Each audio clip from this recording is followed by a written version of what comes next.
Usually when we talk about a medical diagnosis, there's there's this expectation of precision. Right, like it's a math equation or something. Yeah, exactly. It's almost like mechanical engineering. Like you break your arm, you go to the hospital, and the X-ray shows that jagged white line through the bone. And the doctor just points at the illuminated screen and says, well, there it is. Right. It's binary, it's broken, or it's not broken. It's completely objective. The problem is visible, it's localized, and it conforms to this very specific set of physical laws that we understand perfectly. It's clean. You know exactly what you are dealing with. And, the treatment path is just as linear. Put a cast on it, wait 6 weeks, take the cast off. Exactly. But we crave that, don't we? We Mm-hmm. find this immense psychological comfort in things being visible and measurable. Oh, absolutely. We want our ailments or struggles to be easily categorized. We want to put them into a neat little box. But then you step into the world of chronic conditions. Right, which is a completely different universe. It really is. You step into severe physical restriction or neurodevelopmental nuances, long-term trauma, Mm-hmm. and suddenly that X-ray machine is just, well, it's entirely useless. Yeah, because you're looking at a diagnostic landscape that is completely murky. You simply cannot take a snapshot of a person's lived reality or their internal perception of pain or, the architecture of their mind. You can't put a cast on a feeling. Right, which is exactly what makes the source material for today's deep dive so staggering.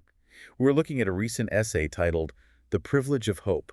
It is a remarkable piece of text. I mean, it operates on so many different levels simultaneously. It really does. Because on one hand, it manages to be this deeply intimate window into a very specific kind of physical suffering. But at the same time, it serves as this sweeping philosophical treatise on, well, human evolution, economics, and the future of technology. So to set the baseline here for you listening, the author of this essay is writing from a place of profound physical confinement. Yeah, their day-to-day reality is incredibly restricted. They describe a reality where simply sitting upright causes intense radiating spinal pain. Their body is essentially a cage. Gravity itself is an antagonist to them. Exactly. But instead of this text being like a diary of despair, it becomes this wild exploration of how they use their mind. Their mind and these incredibly vivid technological dreams. Right, to completely transcend those physical boundaries. Which forces us to immediately reevaluate our own definitions of reality and limitation. Because it's not just a story about someone coping with chronic pain, is it? Not at all. I mean, the author is actively challenging how we define the concept of fairness. And they're critiquing the fundamental ways we fund and build technology in modern society. Right. And ultimately, they are painting a picture of what human interaction could look like if we evolved past what they call the survival stage. So the way the essay opens, it sets up this jarring contrast right away. The author writes that if they sit up, they hurt. Just the act of supporting their own weight is painful. Yeah, the spine hurts just to support their physical weight. That is a heavy, grounded, unavoidable physical truth. But then, literally in the next breath, they describe lying back down to take the weight off the spine. Right, closing their eyes and experiencing this boundless, overwhelming joy. They actually write, our entire body radiates with excitement. Which is wild. I mean, it's a physiological paradox. It completely is. The physical tissue is generating pain signals, right? Yet the systemic response is this radiation of excitement. So how does that happen? Well, the mechanism behind that is the sheer power of their internal simulation. The author explains that internally, within the landscape of their mind, they can explore the entire world. They describe their mind going out, remembering the exact texture of tree bark, And the smell of damp soil. the biting cold wind on a mountaintop. And they build the environment with such staggering resolution that they feel they're literally standing on that summit. It's incredibly vivid. So I was trying to conceptualize how this is even possible from like a neurological standpoint. And the best analogy I could come up with is a high-end rendering engine in a computer. Oh, that's a really good way to look at it. Yeah, think about how a computer allocates its power. When you have a massive, power-hungry application running like a human being, navigating the physical world with a fully mobile body. Right. Moving around takes effort. Exactly. A massive amount of your processing power is dedicated to constant physical maintenance. Your brain is calculating balance, spatial awareness, muscle tension. Digestion, temperature regulation. You're processing millions of sensory inputs from the immediate physical environment just to walk down the street. Proprioception and sensory processing take an enormous toll on the brain's bandwidth. Right. But for the author, That physical hardware is largely locked down. They're forced to lie completely still to mitigate the spinal pain. So what happens to all that raw computational power? That's the thing, it doesn't just disappear. All of that cognitive electricity gets routed directly to the internal simulation. The rendering engine of their imagination suddenly has nearly 100% of the brain's processing power dedicated to it. Exactly. That's why the imagined mountaintop isn't just a fleeting daydream for them. It becomes a fully rendered, tactile, high-fidelity reality. And that analogy actually maps perfectly onto the neuroscience of neuroplasticity and sensory deprivation. Really.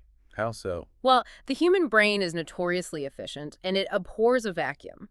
We see this in clinical studies of visual impairment, for example. Oh, right. Like when someone loses their sight. Exactly. When the visual cortex stops receiving input from the optic nerve, the brain doesn't just let that prime real estate sit empty. It repurposes it. Yes, it recruits that area to process auditory or tactile information. So in the author's case, they are deliberately depriving themselves of physical movement to avoid pain. So the brain takes the immense neural pathways normally used for exploring the physical world and uses them for internal world building. Exactly. But the author adds a really specific, almost counterintuitive layer to why they can do this so well. Right. They mention their childhood. They say they grew up in such turmoil. Yes, and they specifically credit that past difficulty and trauma with creating the resilience that allows them to build these internal worlds now. Which is a fascinating psychological adaptation because we often view trauma as something that solely degrades cognitive function. And it certainly can, but it can also force the development of an extreme internal locus of control. Meaning what, exactly? Well, when a child's external environment is chaotic, unpredictable, or unsafe, which is what turmoil implies, the only environment they have absolute sovereignty over is their own mind. Oh, wow. So they build a fortress. Precisely. They construct a psychological safe haven. And if you spend years, perhaps decades, retreating into that internal fortress, you inevitably become an architect of the mind. That internal world becomes incredibly robust. Very much so. And the author uses a very specific phrase when talking about these imagined mountaintops and forests. Yeah, they say, we never have to go and see it. Which directly confronts our standard, deeply held assumption about reality. It really does. We assume that to experience the awe of a mountain, we must physically transport our meat sacks to a geographical location at a high altitude. Right. You buy the plane ticket, you buy the hiking boots, you sweat your way up the trail. You do the work. Yeah. But the author is dismantling that. They are pointing out that awe does not exist on the mountain. No, the mountain is just rock and ice. Exactly. Awe is a specific cascade of neurotransmitters. Dopamine, serotonin, endorphins, all released in the brain. The physical mountain is just a clumsy external trigger for that chemical state. A clumsy trigger. I like that. So the author has essentially bypassed the middleman. Yes, they've learned how to trigger the exact same neurochemical state of awe on demand, purely through high-fidelity internal simulation. It makes you wonder about your own life, doesn't it? Like for you listening, how much of your joy, your sense of adventure, or your feeling of freedom is entirely dependent on actual physical movement? Versus your internal capacity to imagine. Right. We place such an enormous premium on physical presence. The travel industry is a multi-trillion-dollar testament to the idea that you have to literally be there. But this author is experiencing the identical radiant excitement without moving a single vertebra. We might be fundamentally underutilizing our own internal rendering engines simply because our physical bodies distract us. We are undoubtedly distracted by the ease of physical movement. But we also have to acknowledge the staggering metabolic cost of what the author is doing. What do you mean by metabolic cost? Well, maintaining an internal simulation with enough fidelity to trigger genuine physiological excitement, it requires immense psychological fuel. Ah, right. It's not a passive state. Not at all. It requires highly active, concentrated cognitive effort, and the author identifies exactly what that fuel is. It's hope. Yes, it's hope. And what happens when that specific fuel supply runs dry? Because this is where the essay shifts from this soaring, triumphant exploration of the mind into what is undeniably the darkest, most terrifying part of the text. It really is. It's the abyss of survival mode. The author recounts a specific period just a few months last year where they completely lost access to that internal landscape. The hope that powered the rendering engine simply vanished. They describe this period as struggling to survive. They literally did not know if they were going to make it through. It was a very precarious time. But the phrase that really stopped me, was when they described this state of mind as just forgetting. Just forgetting. Yeah. They were isolated, in pain, struggling, and the ability to build those vivid internal forests and mountains was just gone. It wasn't a choice to stop It imagining. was an absence, a void. Just forgetting is such a chillingly accurate description of how the brain operates under severe, prolonged stress. It requires us to completely reevaluate what hope actually is. Culturally, we treat hope as a personality trait. Right. We label people as naturally optimistic or naturally pessimistic. Exactly. But the biological reality, which the author experienced firsthand, is that hope is a highly fragile, consumable resource. Like glucose. Literally, like glucose. The parts of the brain responsible for imagination, future planning, and maintaining optimism reside heavily in the prefrontal cortex. Okay. This is the most evolutionarily advanced part of the brain, and it is incredibly energy hungry. So when a person is pushed to the absolute brink when they are in severe pain or facing existential threats or entirely isolated, the brain registers a state of extreme emergency. Right. The amygdala, which is our primitive threat detection center, it basically hijacks the system. It looks at the energy budget and says, look, we cannot afford the caloric luxury of daydreaming about mountaintops right now. We need every ounce of energy just to keep the heart beating and scan the immediate environment for the next threat. Wow. So the brain forces a shutdown of the prefrontal cortex to conserve power for basic survival. Exactly. Just forgetting isn't a failure of willpower, it's a forced biological brownout. When you are in sheer survival mode, you are cognitively starved. The higher order functions of dreaming and visualizing a better future are just taken offline. Which leads directly to what I think is the most profound argument in the entire text. Because of this experience, the author completely flips the script on how we understand privilege. Oh, this part is brilliant. We use the phrase, life isn't fair, all the time. And almost invariably, we use it to describe external objective tragedies. Like a hurricane destroys a house. Right. Or a company goes bankrupt and you lose your job.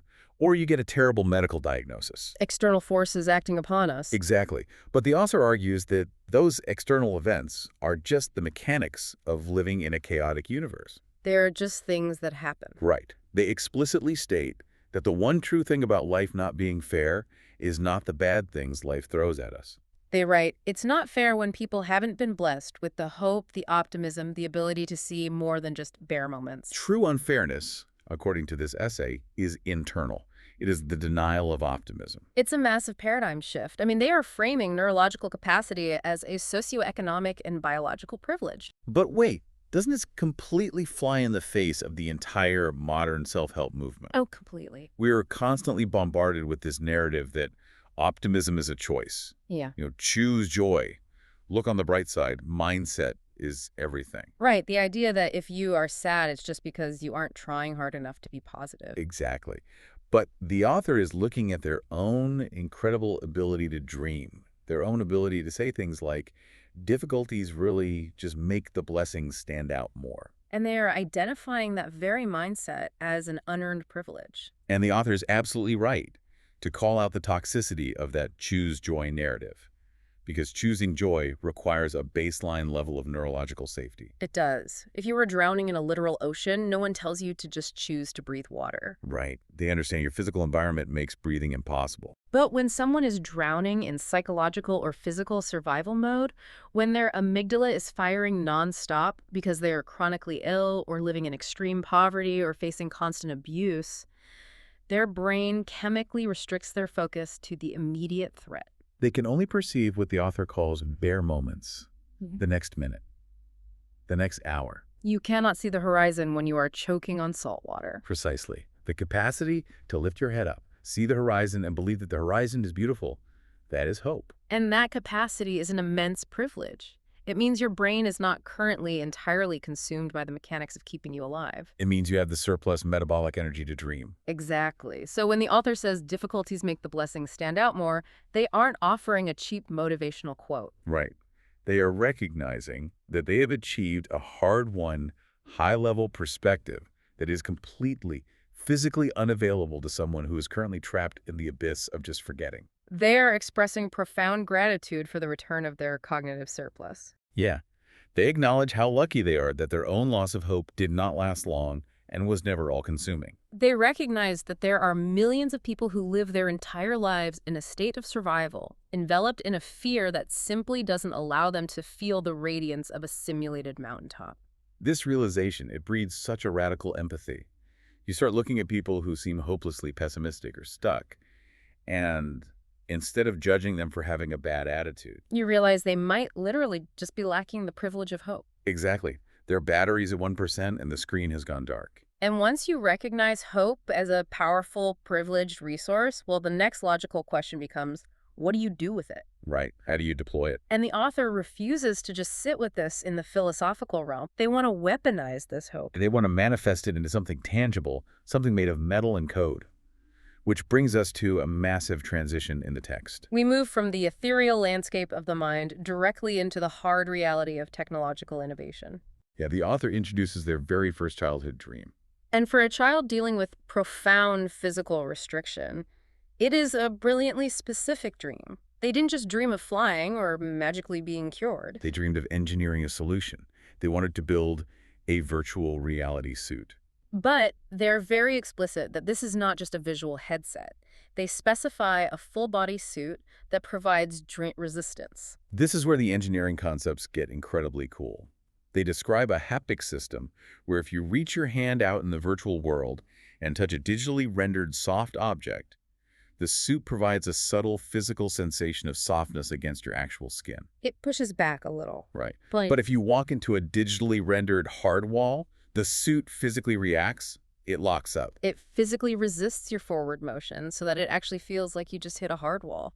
This is full-body, force feedback haptic technology. We need to look at how a technology like this would actually function to understand why it's so vital to the author. How would you even build that? Well, to simulate a hard wall, a suit would likely require an exoskeleton framework lined with microactuators, or perhaps utilize magnetorheological fluid in the joints. Magneto what fluid? Magnetorheological fluid.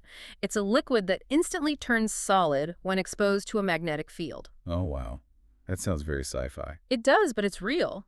When the suit's software registers a collision with a virtual wall, it triggers a magnetic field. The joints lock, and your physical body is prevented from moving forward. It bridges the gap between their two realities. We established that their mind is a perfect visual and emotional rendering engine. They have the sights, the sounds, the feelings of awe. But what is the one thing missing from their internal mountaintop? Tactile consequence. The physical resistance of the world pushing back against them. Exactly. But the author reveals a secondary application for this suit, and it completely shifts the gravity of the entire essay. Yeah, they explain that if they engineer a suit like this and make it custom to fit their exact physical parameters, it could actually function as a medical exoskeleton. It could physically support their painful spine. It could give them the ability to walk again. They literally describe their own ambitions as very cyberpunk. Cyberpunk is the exact right cultural and literary framework for this. The entire ethos of the cyberpunk genre revolves around the intersection of high technology and bodily autonomy. Right. It's about characters who refuse to accept the biological limitations imposed upon them. Using cybernetics, machinery, and code to augment, repair, or completely transcend the human form. So is this proposed VR exoskeleton just like an elaborate form of escapism?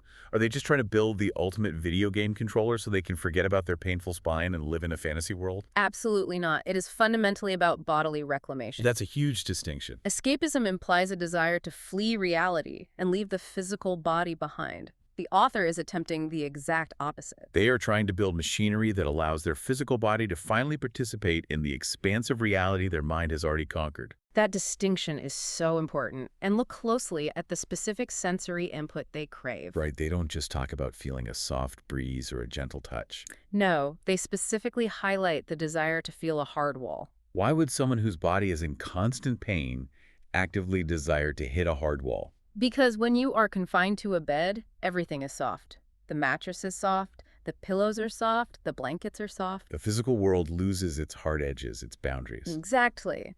The desire to feel a hard wall is a profound psychological craving for grounding. It's a desire for physical consequence. Resistance proves that you occupy space in the physical world. It proves that you exist and that the environment must respond to your presence. It's the craving for gravity. That makes so much sense. But it also brings us to a massive logistical cliff. Mm. Having established this incredibly ambitious billion-dollar cyberpunk goal of engineering a full resistance, force feedback haptic exoskeleton, Yeah. how does a person lying in bed with a painful spine actually build it? Well, the engineering challenges are monumental. You need advanced materials science, real-time physics engines, biometric sensors, and immense manufacturing capabilities. In our current society, there is really only one playbook for a project of this scale. You write a pitch deck, you go to Silicon Valley. You get a venture capital firm to give you $100 million. You find a billionaire angel investor, you hire 50 aerospace and robotics engineers from MIT, and you build a private tech startup. But the author explicitly and aggressively rejects that entire paradigm. They state very clearly that they can already visualize how to build the suit if they had unlimited funds and a massive team supporting them. But they refuse to go down that path. They state that relying on traditional, well-funded avenues means the project would be done the wrong way. Why is having unlimited funding the wrong way? I mean, if the goal is to walk again, why wouldn't you take the billionaire's money to make it happen as fast as possible? Because taking the billionaire's money inherently changes what the technology is. The author is tapping into the core ideological conflict of the modern digital age, the battle between open-source philosophy and walled corporate gardens.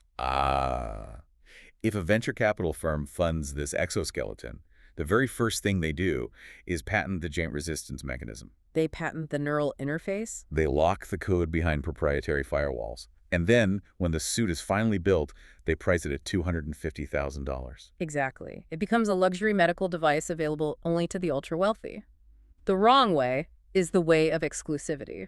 The author recognizes that the traditional capitalist model of technological development relies on artificial scarcity. You invent a solution, you hoard it, and you extract maximum financial rent from anyone desperate enough to need it. The author refuses to become a participant in that system of exploitation.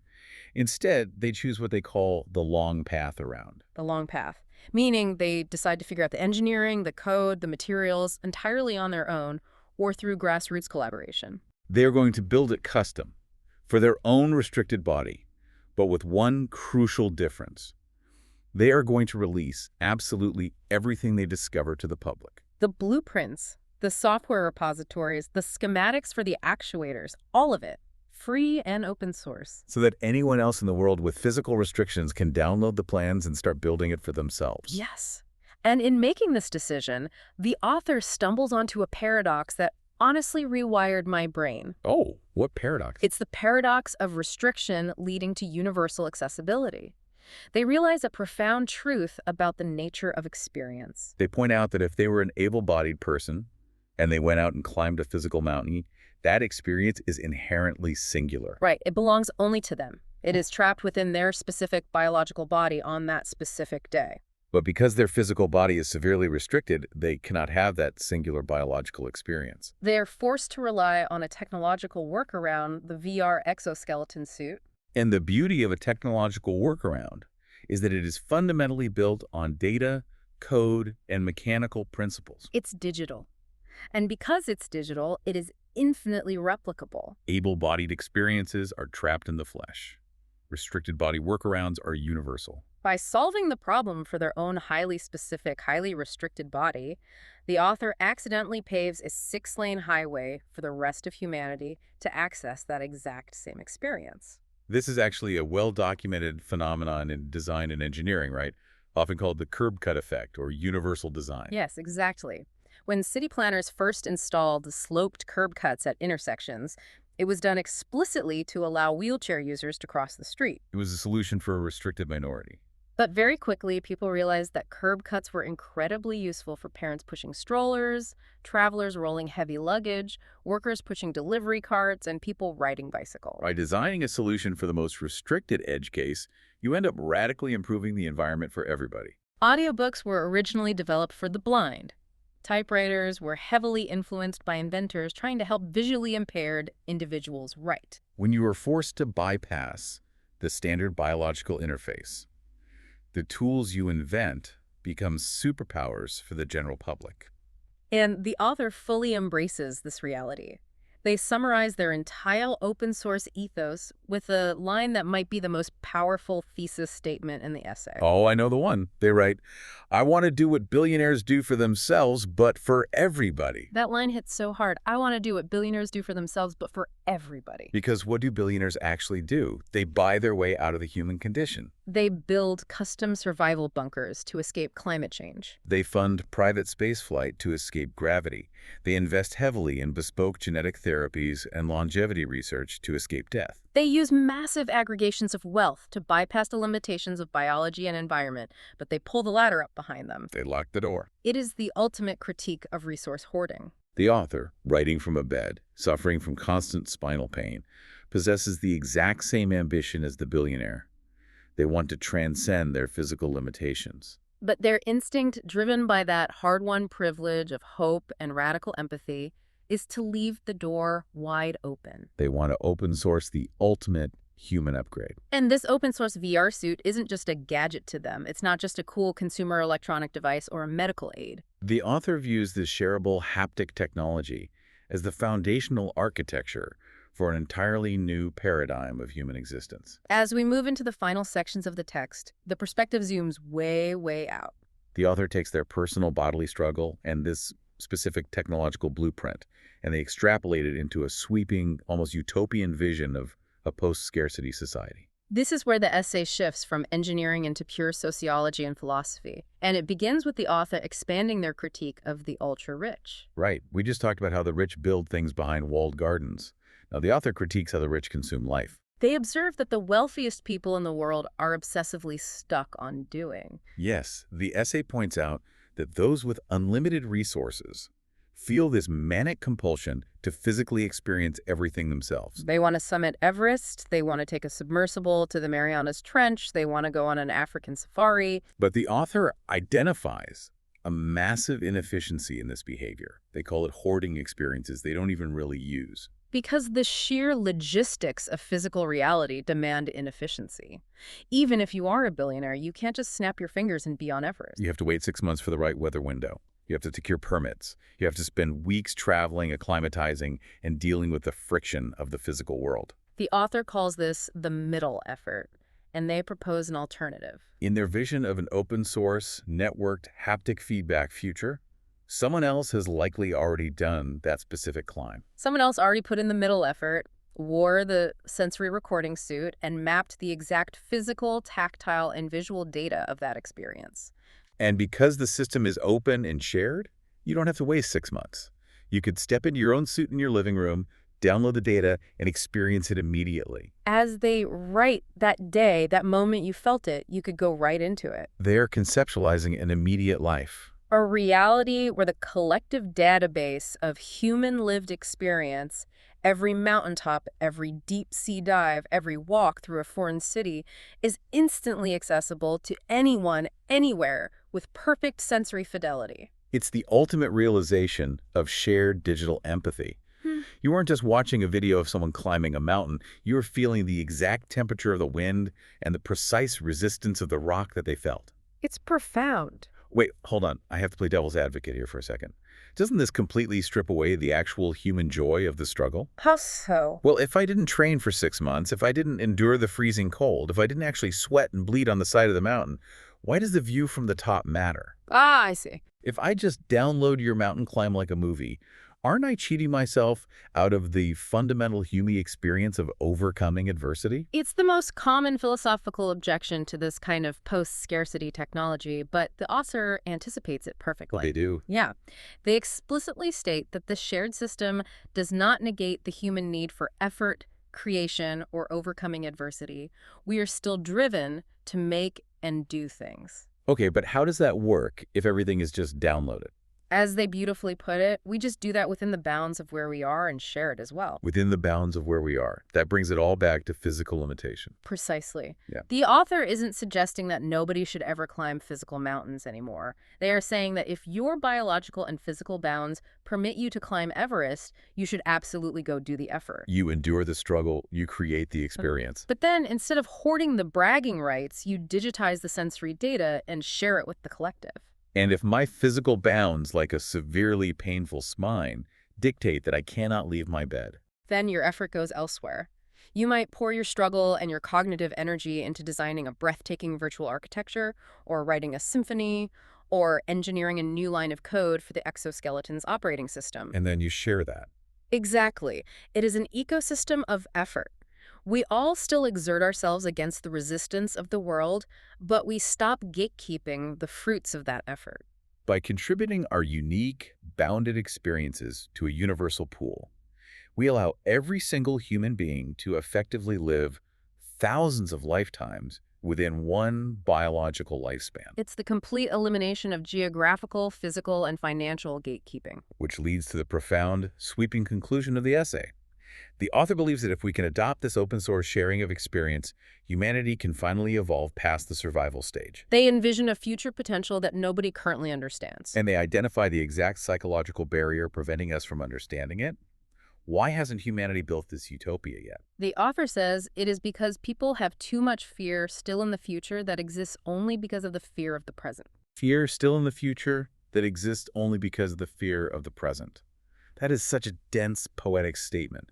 What is the actual mechanism of that fear? Think about why we hoard wealth as a society. Why do billionaires build walled gardens around their technology? Why do we obsessively try to control our individual environments and outcompete our neighbors? It is because we are terrified of the present reality of scarcity, sickness, and vulnerability. We look around at the present world and see that there are not enough resources to guarantee everyone's safety. We are all operating as a species in survival mode, just like the author was during those dark months of losing hope, but on a macro societal scale. Exactly. And we established earlier how survival mode affects the brain. When you are in survival mode, your prefrontal cortex shuts down. You cannot imagine a collaborative, abundant future because your amygdala is screaming at you to secure your own immediate safety. When you are driven by the fear of the present, your vision of the future is inherently defensive. You build walls, you hoard resources, you pull the ladder up. You try to secure your own oxygen mask, and you completely forget about everyone else. But the author physically lives in the most extreme biological survival stage. They are trapped in a bed with chronic radiating spinal pain. Yet somehow, through the immense privilege of hope and their resilience built in their internal fortress, they have cognitively bypassed that fear. Because they have absolute mastery over their internal reality, they are no longer terrified of the present in the same way the rest of us are. And because they are not blinded by the panic of the present, their prefrontal cortex is wide open. They are capable of looking at the future not as a terrifying landscape of scarcity to be defended against, but as an open-source utopia of shared human experience. That is it's breathtaking. The person with the absolute most physically restricted, painful present has generated the most expansive, liberated, and generous vision of the future. It is the ultimate testament to the power of the human mind. They have proven that the deepest physical limitations can serve as the exact birthplace for the most universal, liberating solutions. It fundamentally challenges every default assumption we carry about disability, about the purpose of technology, and about what actually constitutes a good life. Synthesizing this entire journey, it's an unbelievable arc. We started this deep dive looking at an essay grounded in the harsh physical reality of a painful spine, a reality of lying perfectly still just to avoid hurting. And from that singular point of confinement, the author took us on a manifesto. We navigated the fragile neurobiology of hope, realizing that optimism isn't a sunny disposition you can just choose to adopt. Right. It's a profound biological privilege that requires a mind free from the crushing gravity of survival mode. We explored the absolute necessity of open-source cyberpunk exoskeletons. We unpacked the mechanical realities of haptic feedback and joint resistance. And we saw how rejecting the billionaire model of hoarded innovation in favor of universal design can turn a personal medical workaround into a tool for global democratization. And finally, we arrived at this vision of a post-survival society, where the friction and exclusivity of the physical world are replaced by instantaneous shared digital empathy. It really is a masterpiece of perspective. And as we wrap up this deep dive, I want to pose a question to you listening right now. Yeah. I want you to examine your own bounds. Look at your life, your resources, your physical capabilities. Are you operating from a place of fear in the present? Are you hoarding your experiences, your knowledge, or your energy because you are terrified of scarcity? Or are you actively finding ways to open source your life? Are you allowing the friction and the panic of today to cloud your vision of what kind of collaborative world is possible for tomorrow. It is a profound call to audit your own internal rendering engine.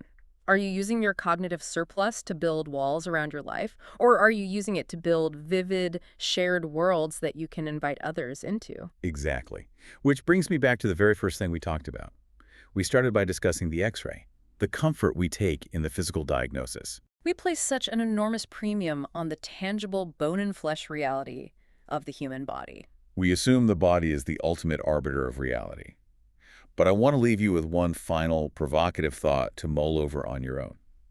Something that takes everything we've discussed today to its absolute logical extreme. Okay, so let's hear it.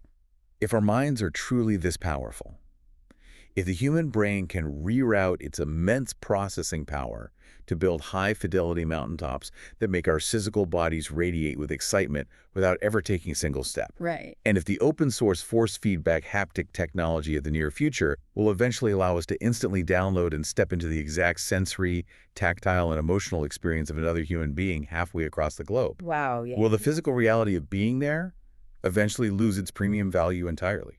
That is a heavy question. In a post-survival society where you can flawlessly download the precise feeling of summiting Everest, or the sensation of deep-sea diving, or simply the profound relief of walking without spinal pain, will the physical body eventually cease to be the primary vessel of human experience? Oh, wow. When the constraints of gravity and flesh are finally bypassed by code and shared empathy, will the ultimate luxury, the final frontier of human existence, simply be the boundless, open-source capacity of the mind? That's incredible to think about. Something to think about. Until next time, keep diving deep.